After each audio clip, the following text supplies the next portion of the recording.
ओम नमः शिवाय। शिव पुराण कोटि रुद्र संहिता अध्याय 15 और 16। मल्लिकार्जुन और महाकाल नामक ज्योतिर्लिंगों के आविर्भाव की कथा तथा उनकी महिमा। सूत जी कहते हैं, महर्षियों, अब मैं मल्लिकार्जुन के प्रादुर्भाव का प्रसंग सुनाता हूँ, जिसे सुनकर बुद्धिमान पुरुष सब पापों से मुक्त हो जाता है। जब महाबली तारक शत्रु शिवापुत्र कुमार कार्तिकेय सारी पृथ्वी की परिक्रमा करके फिर कैलाश पर्वत पर आए, तब गणेश का विवाह आदि की बात सुनकर क्रौंच पर्वत पर चले गए। पार्वती और शिव जी ने वहां जाकर अनुरोध करने पर भी वह नहीं लौटे और वहां से ही वे 12 कोस दूर चले गए। जब शिव और पार्वती ज्योतिर्मय स्वरूप धारण करके वहां प्रतिष्ठित हो गए, वे दोनों पुत्र स्नेह से आतुर हो पर्व के दिन उनके पुत्र कुमार को देखने के लिए उनके पास जाया करते थे।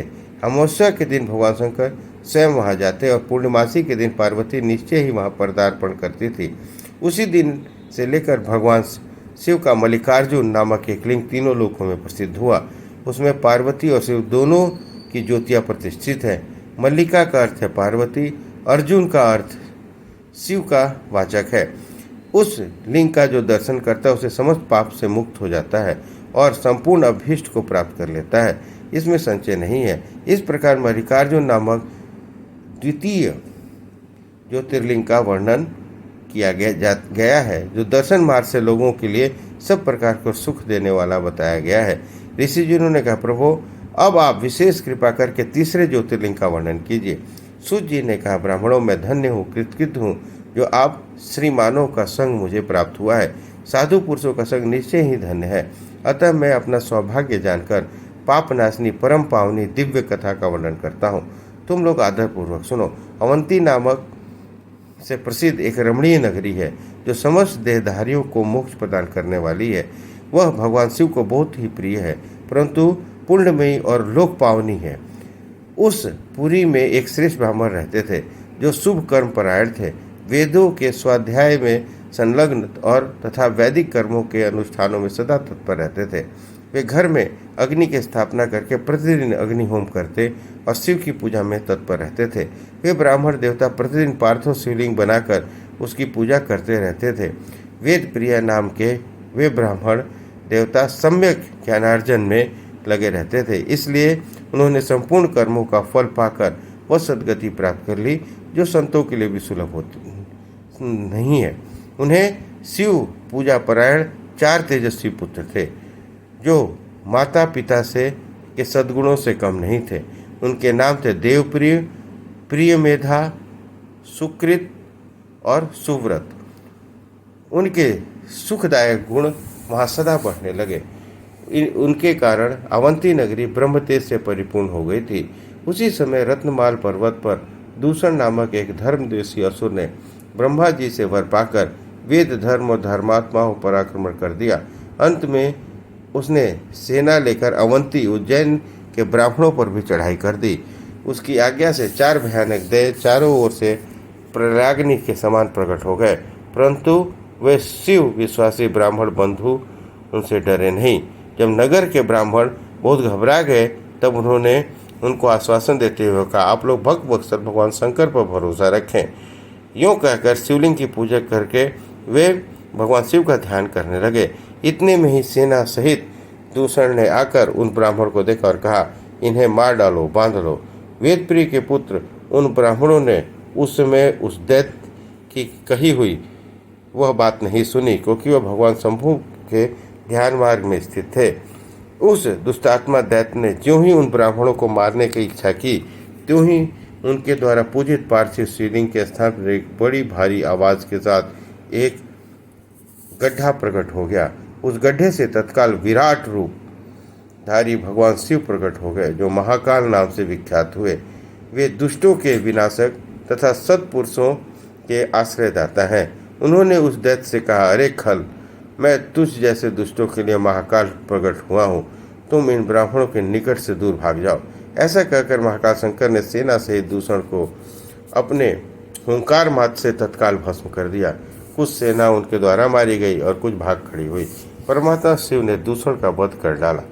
जैसे सूर्य को देखकर संपूर्ण अंधकार नष्ट हो जाता है, उसी प्रकार भगवान शिव को देखकर उसकी सारी सेना अदृश्य हो गई।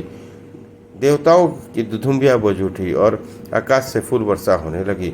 उन ब्राह्मणों को आश्वासन दे सुप्रसन्न हुए स्वयं महाकाल महेश्वर शिव ने उनसे कहा, तुम लोग वर मांगो।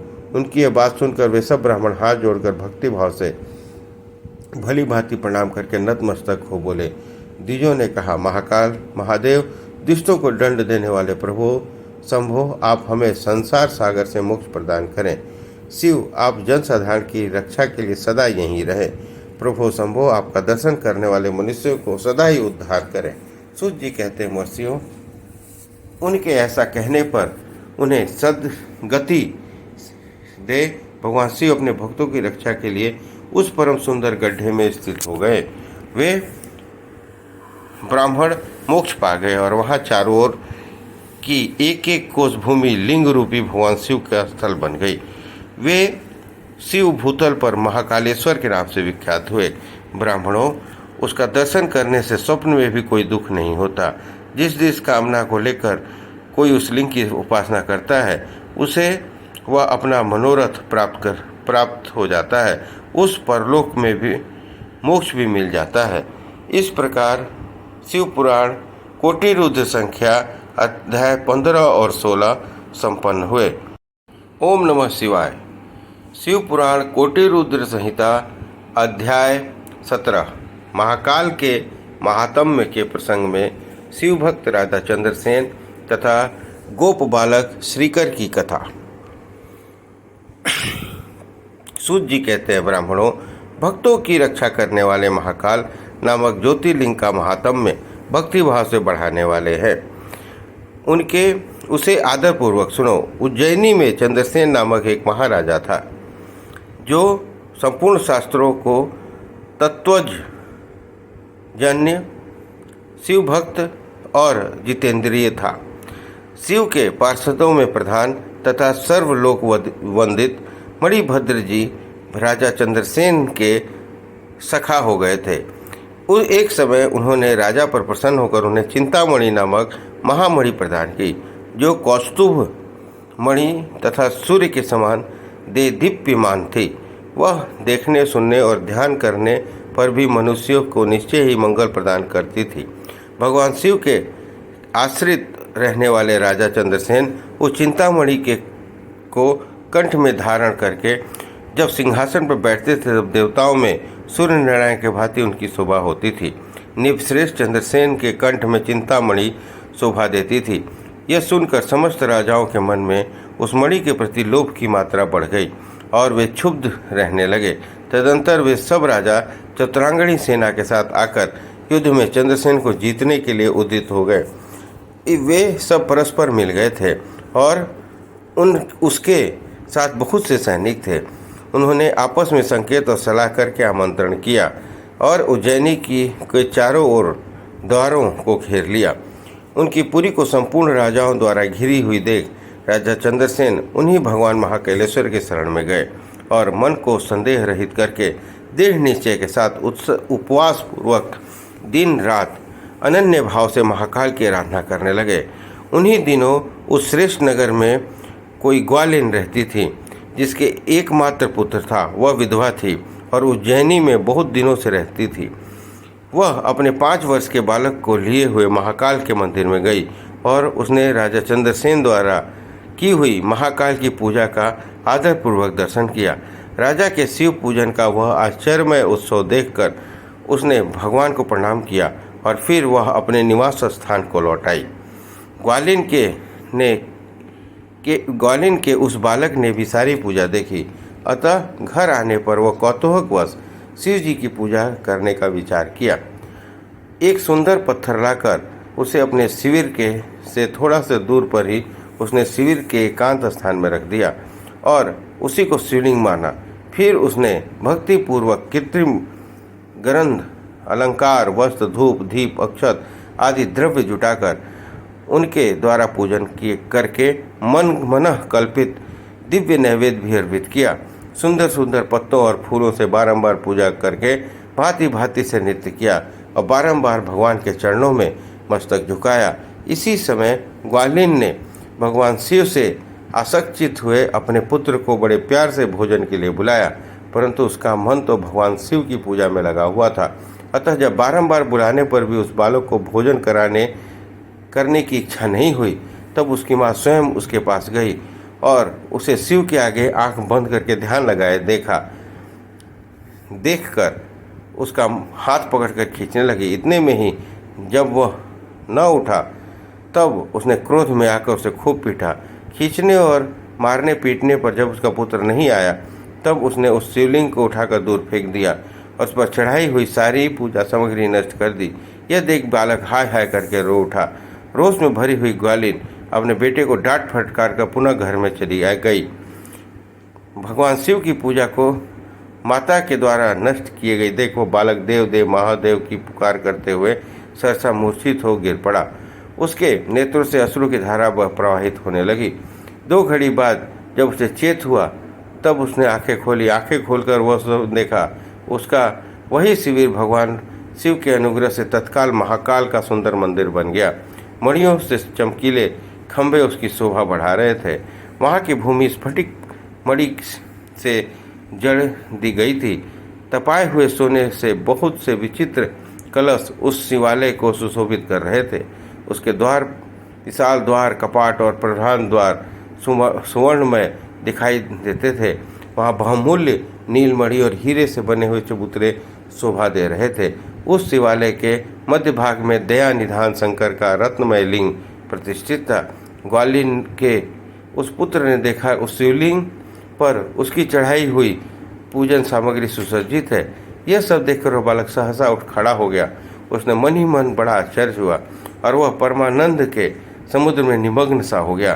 तदंतर भगवान शिव की स्तुति करके उसने बारंबार उनके चरणों में मस्तक झुकाया और सूर्यास्त होने के बाद वह गोप बालक शिवालय के बाहर निकला। बाहर आकर उसने अपने शिविर को देखा। वह इंद्र भवन के समान शोभा पा रहा था। वहाँ सब कुछ तत्काल सुवर्णमय होकर विचित्र और परम उज्ज्वल वैभव से प्रकाशित होने लगा। फिर वह उस भवन के भीतर गया जो सब प्रकार से स्वभाव से संपन्न था। उस भवन में स्वर्ण मणि रत्न सुवर्ण ही जड़े थे। प्रदोष काल में सानंद भीतर प्रवेश करके बालक ने देखा उसकी माँ दिव्य लक्षणों से लक्षित हो एक सुंदर पलंग पर सो रही थी। रत्नमय अलंकारों से उसे सभी अंग उद्दीप्त हो रहे थे और वह साक्षात देवांगना के समान दिखाई देती थी। मुख से विह्वल हुए उस बालक ने अपनी माता को बड़े बेग से उठाया। वह भगवान शिव की कृपा पात्र हो चुकी थी। ग्वालिन ने उठकर सब कुछ अपूर्व सा हो गया था। उसने महान आनंद में निमग्न अपने बेटे को छाती से लगा लिया। पुत्र के मुख से गिरिजापति के कृपा प्रसाद का सारा वृत्तांत सुनकर ग्वालिन ने राजा को सूचना दी, जो नेतर भगवान शंकर के भजन में लगे रहते थे। राजा अपना नियम पूरा करके रात में सहसा वहाँ आए और ग्वालिन के पुत्र का प्रभाव जो शंकर को संतुष्ट करने वाला था देखा। मंत्रियों और पुरोहितों सहित राजा चंद्रसेन सब कुछ देखकर परमानंद के समुद्र में डूब गए और नेत्रों से प्रेम के आंसू बहाते तथा प्रसन्नतापूर्वक शिव का नाम का कीर्तन करते हुए उन्होंने उस बालक को हृदय से लगा लिया। ब्राह्मणों, उस समय वहाँ एक बड़ा भारी उत्सव होने लगा। सब लोग आनंद विभोर होकर महेश्वर का नाम और यश का कीर्तन करने लगे। इस प्रकार शिव का यह अद्भुत महात्म्य देखने से पूर्ववासियों को बड़ा हर्ष हुआ और इसी की चर्चा में वह सारी रात एक क्षण के समान में बीत गई।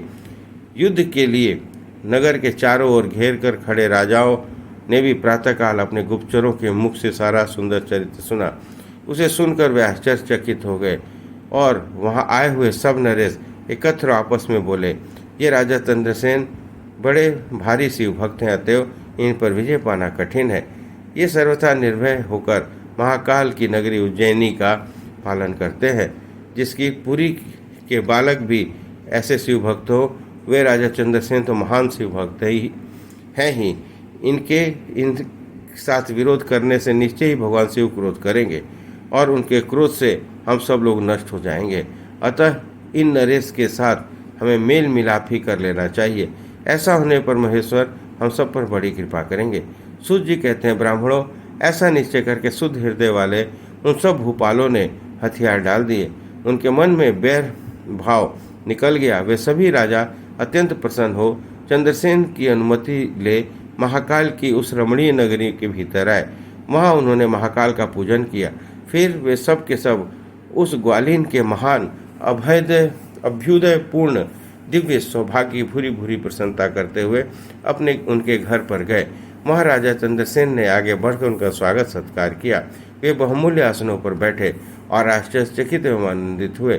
गो बालक के ऊपर कृपा करने के लिए स्वतः प्रकट हुए शिवालय और शिवलिंग का दर्शन करके उन सब राजाओं ने अपनी उत्तम बुद्धि भगवान शिव के चिंतन में लगाई। तदनंतर वे सारे नरेशों ने भगवान शिव की कृपा प्राप्त करने के लिए उस गोप शिशु को बहुत सी वस्तुएं प्रसन्नतापूर्वक भेंट की।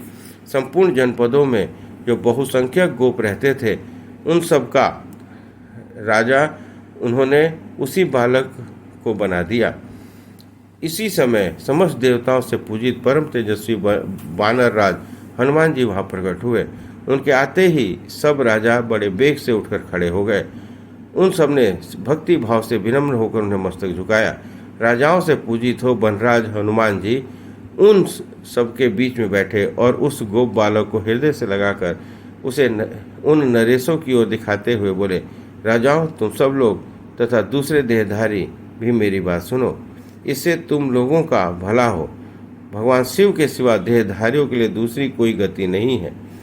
ये बड़े सौभाग्य की बात है कि इस गोप बालक ने शिव की पूजा का दर्शन करके उसे प्रेरणा ली और बिना मंत्र के ही शिव का पूजन करके उसे पा लिया। गोप वंश की कीर्ति बढ़ाने वाला यह बालक भगवान शंकर का श्रेष्ठ भक्त है। इस लोक में संपूर्ण भोगों का उपभोग करके अंत में यह मोक्ष को प्राप्त कर लेगा। इसकी वंश परंपरा के अंतर्गत 8वीं पीढ़ी में महायशस्वी नंद उत्पन्न होंगे, जिनके यहाँ साक्षात भगवान नारायण उनके पुत्र के रूप में प्रकट हो श्री कृष्ण के नाम से प्रसिद्ध होंगे। आज से यह गोप कुमार इस जगत में श्रीकर के नाम से विशेषकर ख्याति प्राप्त करेगा।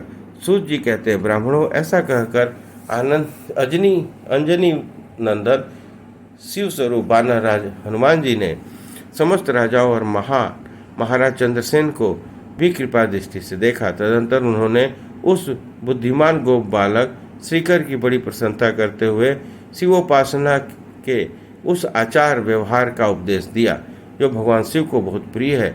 उसके बाद परम प्रसन्न हुए हनुमान जी चंद्रसेन और श्रीकर से विदा ले उन सब राजाओं को देखते देखते अंतर ध्यान हो गए। वे सब राजा हर्ष से भरकर सम्मानित हो महाराज चंद्रसेन की आज्ञा ले जैसे आए थे वैसे लौट गए। महातेजस्वी श्रीकर भी हनुमान जी का उपदेश पाकर धर्मज्ञ ब्राह्मणों के साथ शंकर जी की उपासना करने लगे। महाराज चंद्रसेन और गोप बालक श्रीकर दोनों ही बड़ी प्रसन्नता के साथ महाकाल की सेवा करते थे। उन्हीं की आराधना करके उन दोनों ने परम पद को प्राप्त कर लिया। इस प्रकार महाकाल नामक शिवलिंग सत्पुरुषों का आश्रय है। भक्तवत्सल शंकर दुष्ट पुरुषों का सर्वथा हनन करने वाले हैं। यह परम पवित्र रहस्यमय आख्यान कहा गया है जो सब प्रकार का सुख देने वाला है। यह सुभक्ति को बढ़ाने और स्वर्ग की प्राप्ति कराने वाला है। इस प्रकार शिव पुराण कोटि रुद्र संहिता अध्याय 17 संपन्न हुआ। बोलिए हर हर महादेव।